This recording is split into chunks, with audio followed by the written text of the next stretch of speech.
네, 오늘 하나님 주신 말씀은 시편 23편 1절부터 6절까지 말씀 보겠습니다.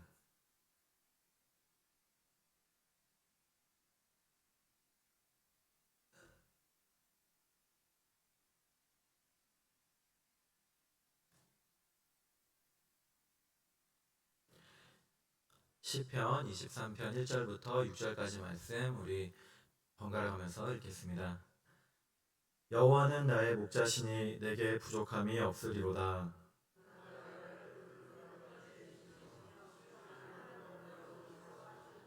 내 영혼을 소생시키시고 자기 이름을 위하여 의의 길로 인도하시는도다.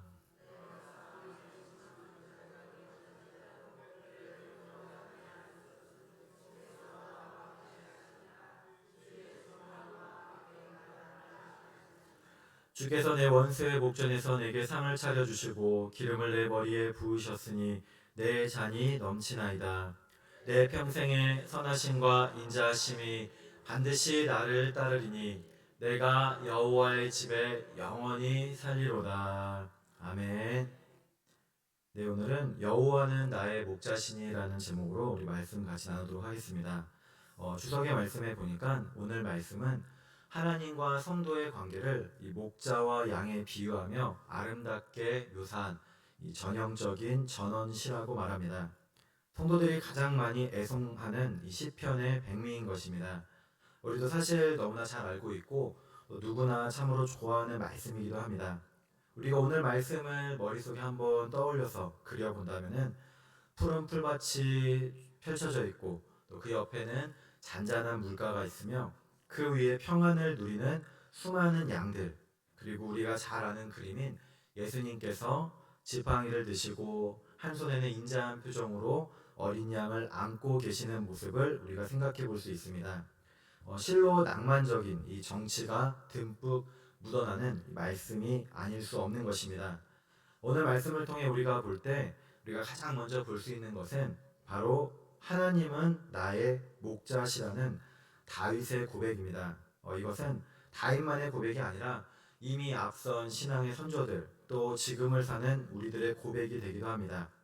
여호와 하나님은 나의 목자시니 하나님만이 우리를 인도하시고 또 하나님만이 우리를 지켜주시고 하나님만이 영원한 저 하늘나라 처소를 예비해 주시는 영원한 목자 되심을 믿고 고백해야 되겠습니다. 양은 그 성품이 유순하다고 알려져 있습니다. 그래서 성품 좋은 사람을 양같이 온순하다 말합니다. 그런데 사실 양은 온순하기보다는 미련한 쪽에 가깝다고 합니다. 그래서 먹을 것이 있어서 먹게 되면은 누군가가 이동하라고 강요하기 전에는 자리를 떠나지 않습니다. 그래서 치받는 염소가 이 무리 가운데 꼭 있어야 한다고도 합니다. 또 많이 먹고도 쉬지 않고 또 먹어서 그대로 두면 다리가 휘거나 또 위장에 병이 생긴다고 합니다.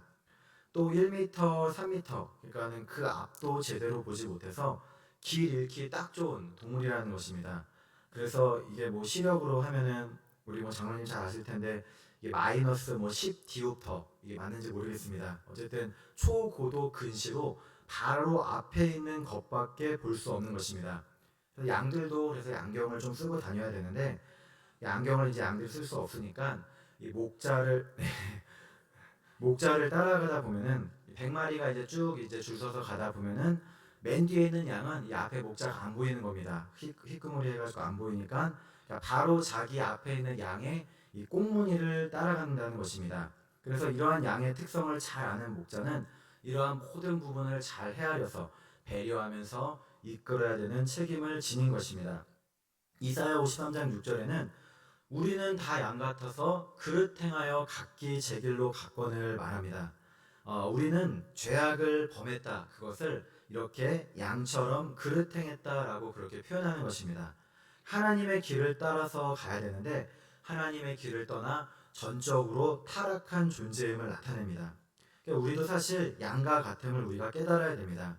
우리도 내가 나아갈 앞길을 내가 계획하고 준비하고 살아가지만 사실 우리도 한 치 앞도 못 보는 것이 바로 우리 사람의 모습인 것입니다.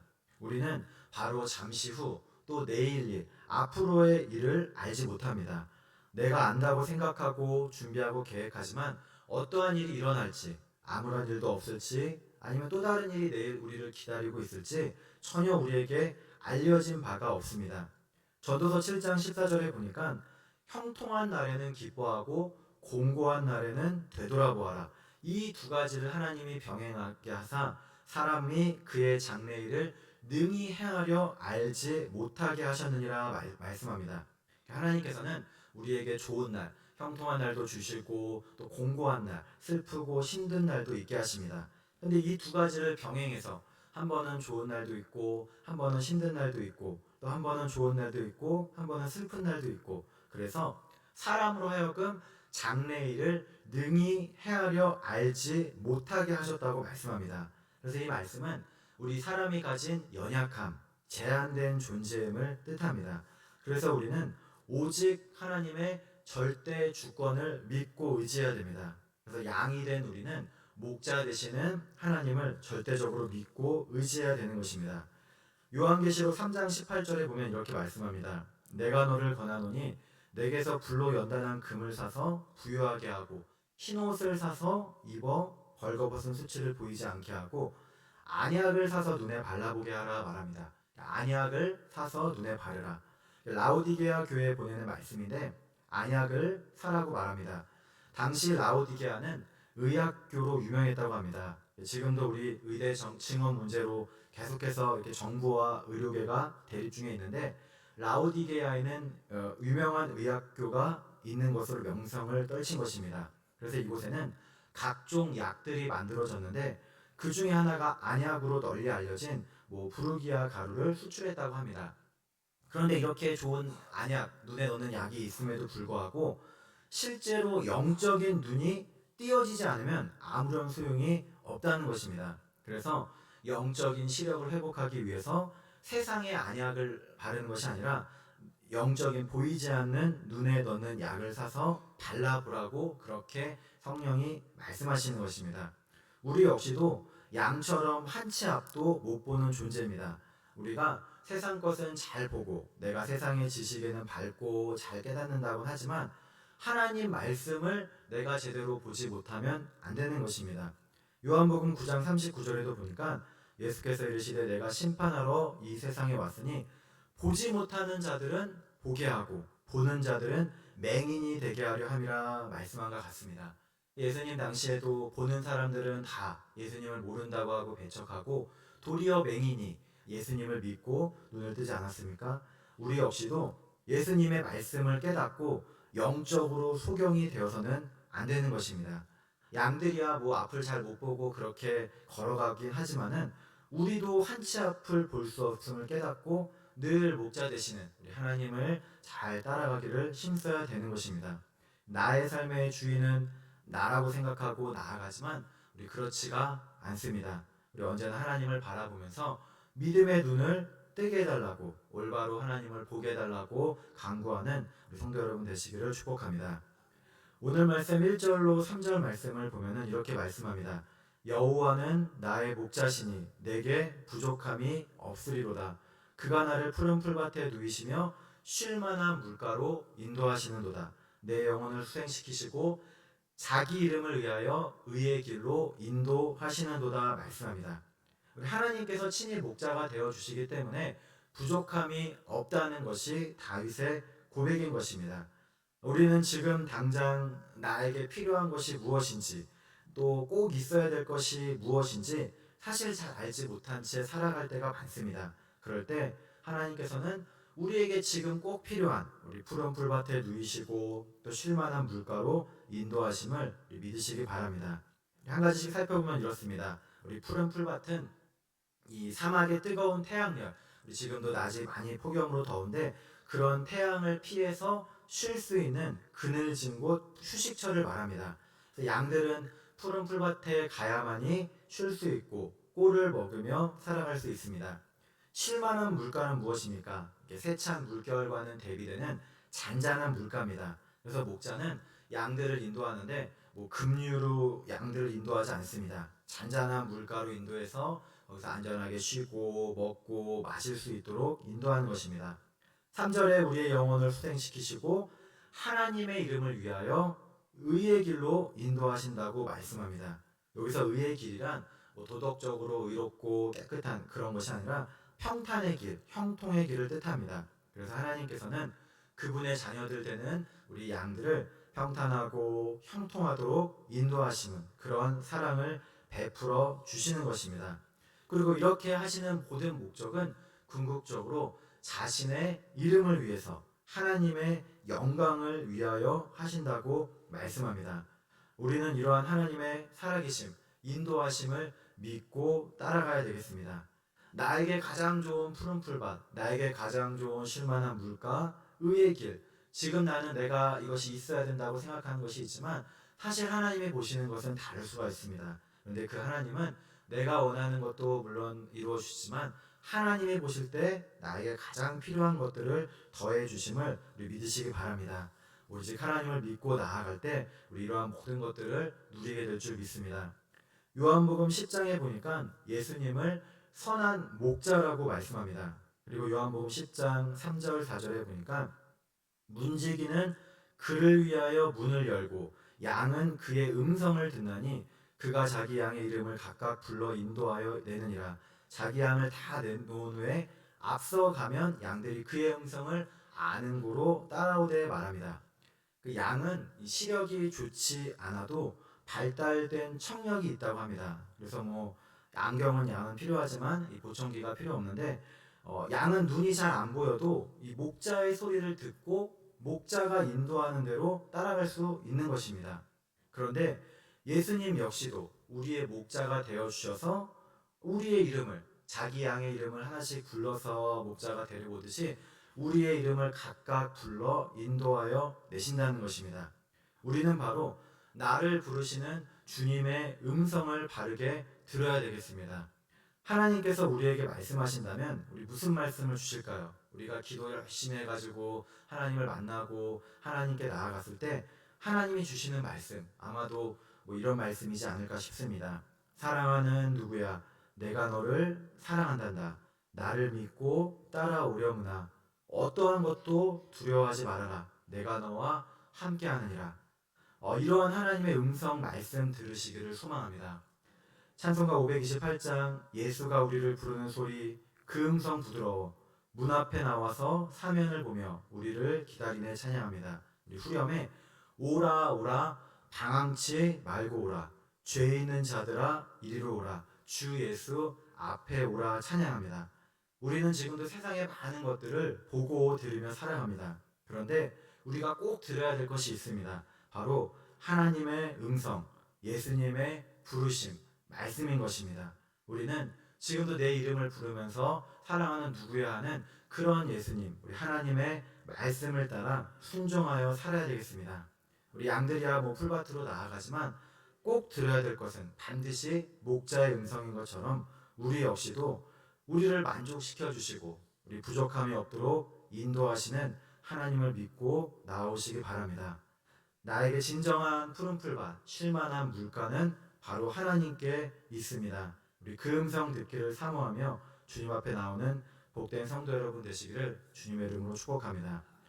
그런데 이렇게 하나님을 믿고 나아가다 가더라도 때로는 우리가 넘어지거나 우리의 잘못으로 그릇된 길로 갈 수 있다는 것입니다.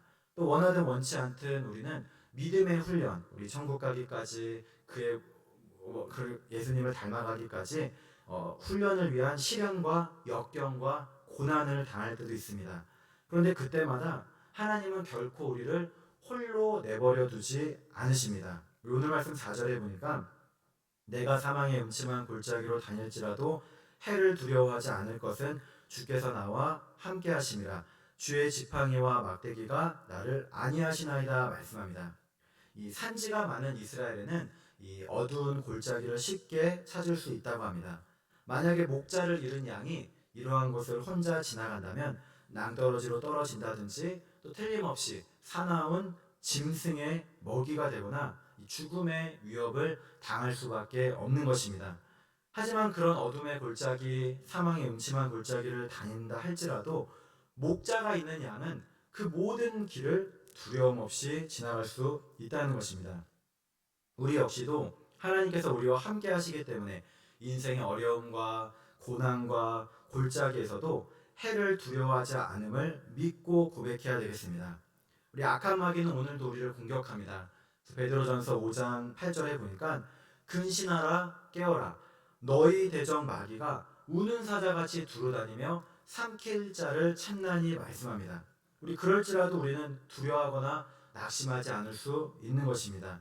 바로 하나님께서 우리를 지켜주시고 선한 길로 인도하시기 때문입니다. 우리 지팡이와 막대기는 목자의 장비이자 무기입니다. 그래서 지팡이로는 이제 양들을 인도합니다. 끝이 둥그렇게 되어 있어서 무리에서 이탈하는 양들을 이렇게 끌어당기기도 합니다. 또 골짜기나 강 호수에 빠진 양을 건져내어 살리기도 하는 인도하는 도구입니다. 막대기는 무엇입니까? 막대기는 무기로 사용합니다. 그래서 우리 공격해오는 맹수들, 일이나 늑대 같은 동물들을 물리치고 방어하는 도구인 것입니다. 때로는 그 막대기를 던져서 맹수를 물리치기도 합니다. 다윗은 죽을 뻔한 고비를 여러 번 넘겼습니다. 또 어디로 나아가야 될지 알지 못할 때도 많았습니다. 그런데 그때마다 하나님의 선한 인도하심을 받아 승리할 수 있었던 것입니다.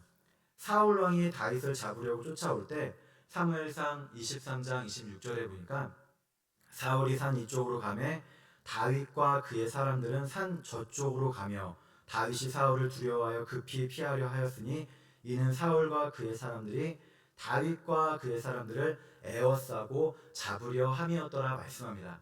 다윗은 산 이쪽으로 막 도망가는데 산 저쪽으로 사울과 군대가 쫓아오는 것입니다. 정말로 위험한 상황이었습니다.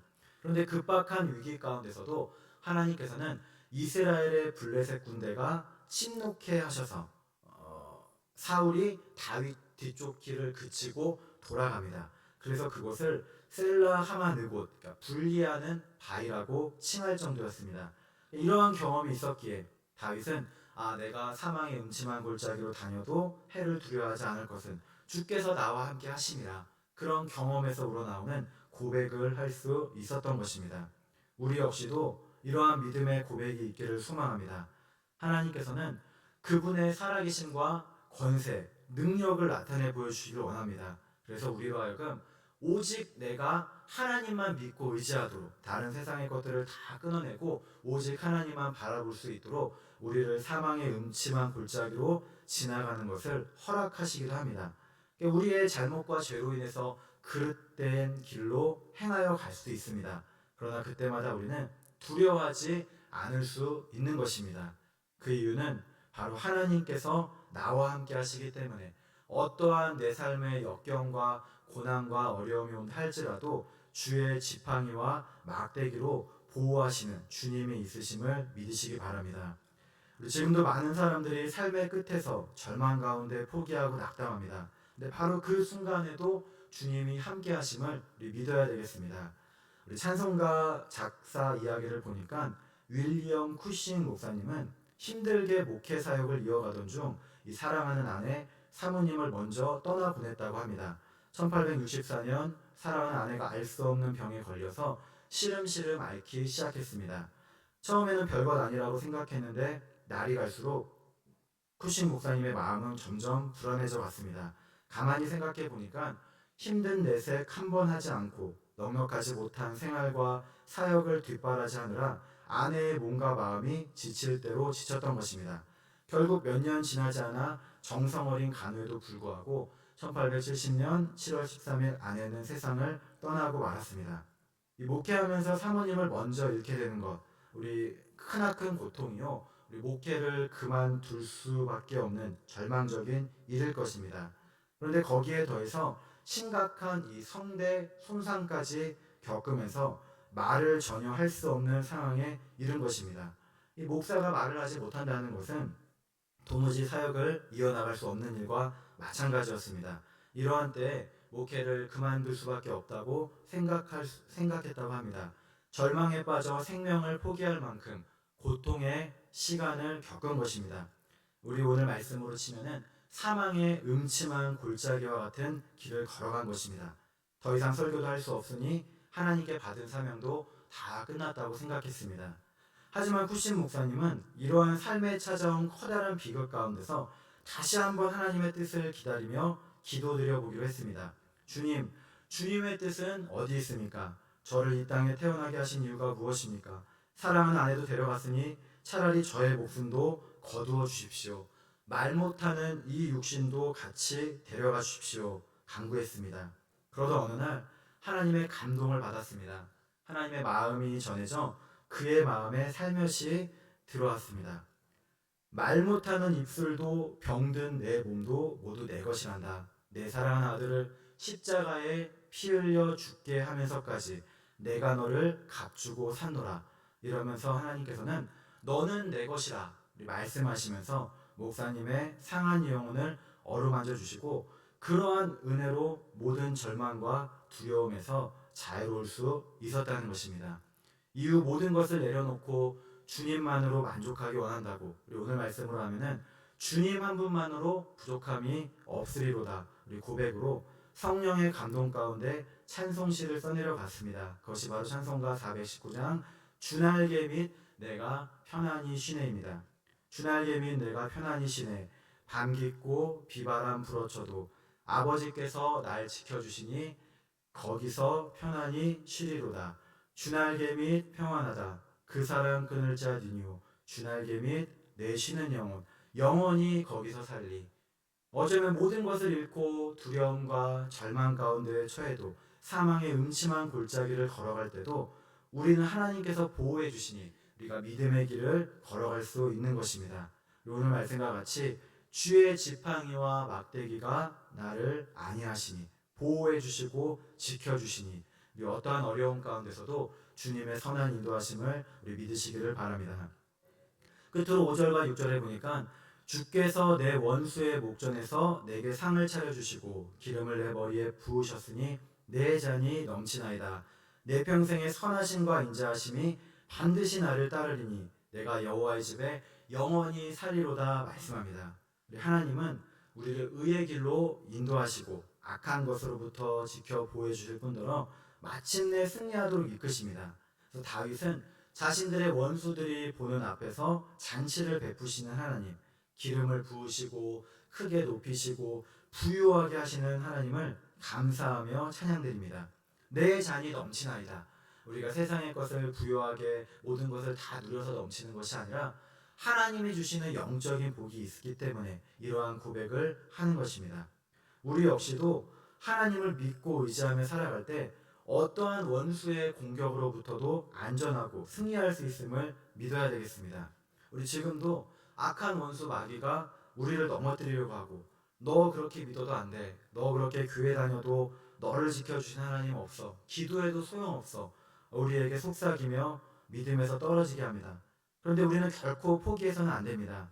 마침내 우리를 영원한 하나님의 집으로 인도하셔서 살게 하시는 우리 그 하나님, 내가 여호와의 집에 영원히 살리로다. 우리 이 말씀을 그대로 믿고 받아들여야 되겠습니다. 사실 이 말씀을 우리가 본다면은 이 땅에서도 우리가 은혜로 부족함 없이 어디로 가나 하나님의 집이며 감사하며 살아갈 수 있지만 바로 저 영원한 천국, 우리가 하늘나라 소망을 갖고 살아갈 수 있음을 말씀하는 것입니다. 마이클 부시가 엮은 내 아버지 집에 거할 곳이 많도다. 우리 책에 보면은 우리가 겪을 수 있는 상실과 죽음에 대한 우리 기독교적인 위로가 담긴 말씀이 나옵니다. 우리가 이 땅을 살아가면서 가장 큰 아픔과 고통이 있다면 아마 사랑하는 사람들의 죽음, 앞서 윌리엄 쿠싱 목사님과 같이 영원한 헤어짐일 것입니다. 때로는 불의의 사고로 삶을 마감하고 또 젊은 나이에 떠난 이들을 받아들여야 되는 상황입니다. 그런데 그것이 사랑하는 가족이라면 더욱 말할 나위도 없는 큰 고통입니다. 그래서 내 아버지 집에 거할 곳이 많도다. 이 책에 보면은 특별히 목회를 하는 이 신학자, 이 목사님들의 자기의 자녀가 죽었을 때 바로 그 아버지 되시는 목사님들이 행한 설교가 실려 소개됩니다. 그래서 사고로 죽은 아이, 병으로 죽은 아이 장례식에서 설교하는 그 아버지 목사, 사랑하는 자신의 아들, 딸의 장례식에서, 그리고 그것이 지나고 난 다음 주일에 설교하는 그 아이의 아버지 목사님의 설교가 담겨 있는 것입니다. 우리 서문에 보니까 우리는 흔히 이러한 슬픔 앞에서 무엇이라고 얘기합니까? 설령 아픔을 겪었어도 예수 믿는 사람들이 눈물 흘리며 슬퍼하는 것은 안 돼. 우리 그렇게 말하기도 합니다. 또 이러한 모든 일은 다 주님의 뜻이라고 받아들이라고 위로하기도 합니다. 그런데 그렇지 않다는 것입니다. 어떠한 상황이든 슬픔과 애도는 정당한 것이고 가치 있는 것이 되는 것입니다. 우리가 단지 주님의 뜻이라고 말하기 전에 아무 말 없이 두 손 먼저 잡아주는 위로가 필요합니다. 그래서 우리 그리스도인에게 죽음은 어느 누구에게나 우리는 다 맞이하게 될 것인데 무작정 슬픔을 극복해야 된다고 또 이미 지나간 것은 무작정 잊어버리라고 말하지 않는다는 것입니다. 그래서 하나같이 설교 가운데 들어있는 주제는 어린아이 또 젊은이들 그 짧은 생으로 인한 슬픔을 넘어서 함께 머물렀던 아이의 존재에 대한 감사가 있다는 것입니다. 그래서 모든 아이들은 하나님의 선물이었고 또 슬픔은 결코 감사를 이기지 못한다는 것입니다. 또 다른 하나는 죽음으로 끝이 아니라고 그렇게 얘기합니다. 물론 소망이 있으니까 슬퍼하지 말라고 강요하지 않습니다. 책의 여러 편의 설교 내용 중에 하나를 소개해드리면 20세기 최고의 신학자 중 한 명인 칼 바르트가 자신의 둘째 아들 로베르트 마티아스 바르트의 장례식 예배 때 행한 설교 내용이 있습니다. 바르트의 둘째 아들은 20살에 알프스 산맥을 등반하던 중에 추락사했습니다. 이러한 가운데 그의 아버지였던 바르트는 목사이기 때문에 처참하게 부서진 자신의 아들 마티아스의 유해를 맞이하며 그 아이의 이름을 다시 부를 수 있기를 간절히 바라는 마음으로 설교단에 서서 말씀을 전합니다. 지난번 아이와 작별 인사를 하며 여러 날을 고통스럽게 보내야만 했고 왜 우리는 아이가 생전에 함께 있었을 때 좀 더 잘해주지 못했을까? 왜 한 번만 더 아이의 손을 잡고 따뜻한 대화를 나누지 않았을까 하는 열망에 사무쳐 있다고 고백합니다. 그러면서 고린도전서 13장 12절의 말씀에 우리가 지금은 거울로 보는 것 같이 희미하나 그때에는 얼굴과 얼굴을 대하여 볼 것이요 지금은 내가 부분적으로 하나 그때에는 주께서 나를 아신 것 같이 내가 온전히 알리라 이 말씀을 갖고 설교를 합니다. 지금 현재 우리가 일어나는 모든 일은 우리가 나는 이해할 수 있다고 생각하지만 그렇지 않다는 것입니다. 지금은 마치 우리가 거울을 보는 것 같이 희미하지만 우리는 지금 현재 현실을 알 수 없지만 이 모든 것을 명확하게 깨달을 수 있는 것은 바로 그때 우리가 하나님을 만나고 다시금 얼굴과 얼굴을 대하여 보는 것처럼 아이를 다시 만나보게 될 것을 소망한다고 설교를 전합니다. 당장 우리가 눈앞의 모든 현실을 이해할 수 없어도 참된 열쇠는 바로 예수 그리스도에게 초점을 맞출 때 가능하다고 전합니다. 우리가 아무리 고통과 고난의 시간을 당해도 우리도 역시도 이러한 사망의 음침한 골짜기 사실 사망이라고 하니까는 그렇지만 여기서 말하는 고난은 우리가 생각할 때 가장 큰 겪기 힘든 어려움을 말하는데 그때에도 결코 우리는 원수 마귀에게 지는 존재가 아닌 것입니다. 그래서 예수님께서 십자가를 짊어지시고 고난을 당하시고 죽으셨지만 다시금 3일 만에 부활하사 잠자는 자들의 첫 열매가 되신 것 같이 우리 역시도 하나님께서는 원수의 목전에서 상을 차려주시고 기름을 부으시니 내 잔이 넘치나이다. 은혜를 입을 수 있는 것입니다.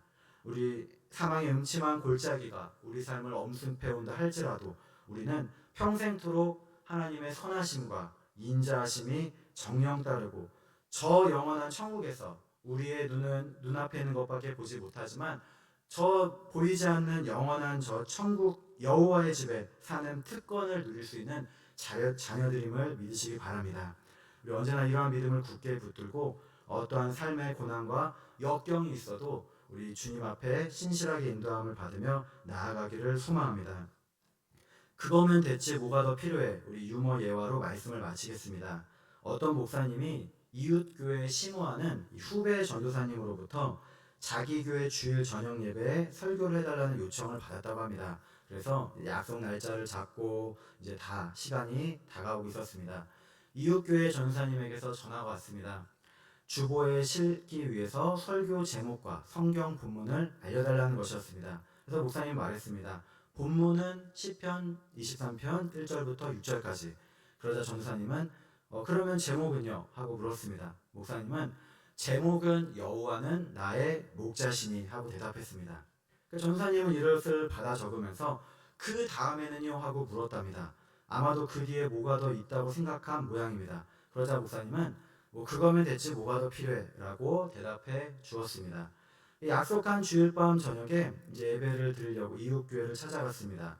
안내를 받아 강단으로 올라가 자리에 앉아 주보를 펼쳐보았는데 목사님은 깜짝 놀라지 않을 수 없었습니다.